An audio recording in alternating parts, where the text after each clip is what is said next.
questão ambiental, né, e da sustentabilidade de uma maneira geral também. É por isso que eu não gostei da palavra militante, quando sem querer eu falei militante aqui. Tem essa militância, né, essa coisa que virou uma coisa meio messiânica, né? Você vai defender o planeta chato, Terra, né? Não, contra aqueles que vão destruí-lo. Não, as empresas estão nisso porque é um bom negócio, vamos esclarecer. É porque é um bom negócio, não é porque... É claro que pode ter muito CEO, muito presidente de empresa que acha ótimo, né? Eu tenho até uma declaração, como era um evento público, não acho que tem nenhum problema falar isso. O Bernardo, ele estava falando, né, da presidente da Ambev, ele falou assim, cara, eu já fazia isso, de estar fazendo todas essas coisas, porque é muito bom para o nosso negócio. Ele estava falando de frota usando renovável, tudo isso, né? Ele falou assim, mas sabe que o melhor disso é que agora meu filho tem maior orgulho do que eu estou fazendo. E também as pessoas, então, caramba, eu faço o que é legal e ainda é bom para a empresa. Então é isso, é um bom negócio. Eu sempre falo isso. As empresas não estão porque abraçam árvores, não estão por causa de nada disso. Elas têm um papel social, sim.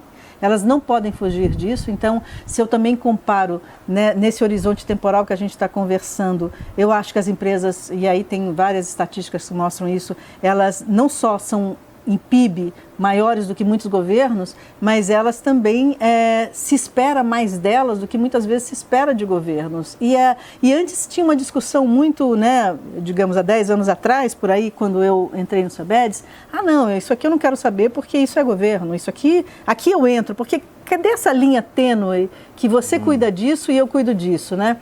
É difícil de você ver às vezes. A gente fez um trabalho no Sebedes muito interessante, porque eu tentava falar para as empresas, olha, saneamento tem a ver com vocês também.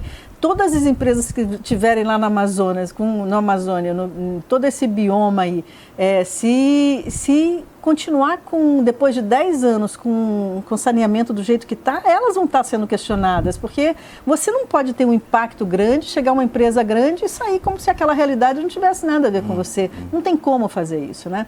Então, essa discussão, hoje eu acho que também mudou, é um outro indicador que já mudou, porque a sociedade está olhando para isso, está cobrando isso. Legalmente, você já não pode dizer que o que o seu fornecedor fazia não tem nada a ver com você. Eu não quero saber, ele tinha trabalho escravo, eu não sabia. Não, você é penalizado. Se na sua cadeia tem trabalho escravo, a penalidade é sua. Não foi sempre que foi assim. Hoje, hoje os negócios mudaram de produtos para serviço, fortemente. Você tem a maioria das empresas falando, peraí, como é que eu migro de ser uma empresa que produz isso, ou vamos citar, sei lá, uma empresa de pneu, por exemplo, né? Não, eu estou sendo avaliada por quanto mais eu produzo de pneu, peraí, eu posso continuar sendo a empresa que mais vende pneus quando isso está gerando resíduo que está sendo descartado muito rapidamente? Ou será que eu vou ter que ser a empresa que vou vender serviços de aterrissagem de avião, de decolagem de avião, e eu vou emprestar esses pneus para isso e eu vou cuidar disso, porque aí eu tenho uma outra lógica que eu não vou simplesmente vender pneu. Automobilística, por exemplo, que é a minha parte. Mas aí, como a gente bota no terra a terra, e tem uma área que hoje está meio demonizada, a questão do plástico, né? De repente o plástico ficou demonizado pelo descarte que nós consumidores fazemos do plástico. Há muitos anos, eu me lembro, o setor de plástico, acho que era a Biplástica, era a associação que reunia os plásticos, fez assim um elenco de comparações, né? E como ela mostrava que o uso do plástico como embalagem ou outras coisas geravam uma enorme economia de energia para o mundo, né? Quer dizer, por causa do peso, é uma coisa mais leve, o transporte disso, né, das embalagens em plástico, consome menos combustível, né, em função disso. Se você transporta mais coisas no mesmo vagão, no mesmo navio, no mesmo caminhão, e coisas assim, nesse sentido. E a gente discutia se tá bom, mas o que é que faz com ele, com o plástico depois dele ser utilizado, especialmente em embalagem? É o descarte no lugar correto, mas onde? Quem é que vai cuidar disso? Né? A indústria não se preocupou um pouco, né? É porque era um custo, né? Você imagina. Depois processar, Ah, mas vai surgir alguém que vai reutilizar, que vai reciclar, como aconteceu com o alumínio. Só que isso não aconteceu de forma tão rápida como se imaginava ou na proporção. E aí todo o setor industrial passa novamente a ser o vilão da história, né? Quer dizer, é o setor industrial que empurra na gente a embalagem de plástico.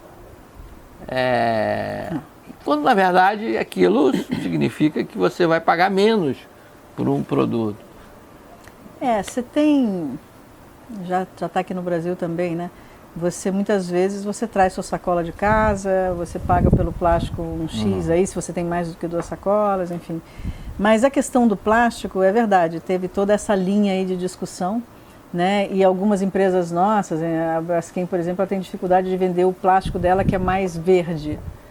Porque o consumidor teria que pagar um pouquinho mais por esse plástico mais verde. Você tem toda uma discussão aí, mas de fato o plástico está sendo demonizado, virou o grande vilão da vez.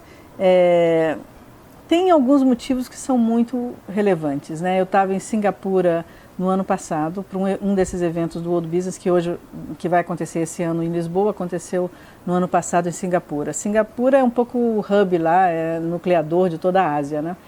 E a questão de plástico nos oceanos é todo, assim, majoritariamente na Ásia o problema, mas é um grande problema mesmo. Você está consumindo, eles fazem até propaganda, você recebe o seu sashimi e o sashimi já tem componente de plástico. Então, como é que você fica com isso? São coisas que está destruindo, matando baleias, matando um bando de, né, matando vários, toda essa riqueza aí que tem nos oceanos. Então, começou ali por um problema real, as empresas não inventam problemas, os problemas são reais, né? Como é que você vai lidar com esse descarte absurdo que existe? E como é que você começa a organizar as empresas para fazerem isso?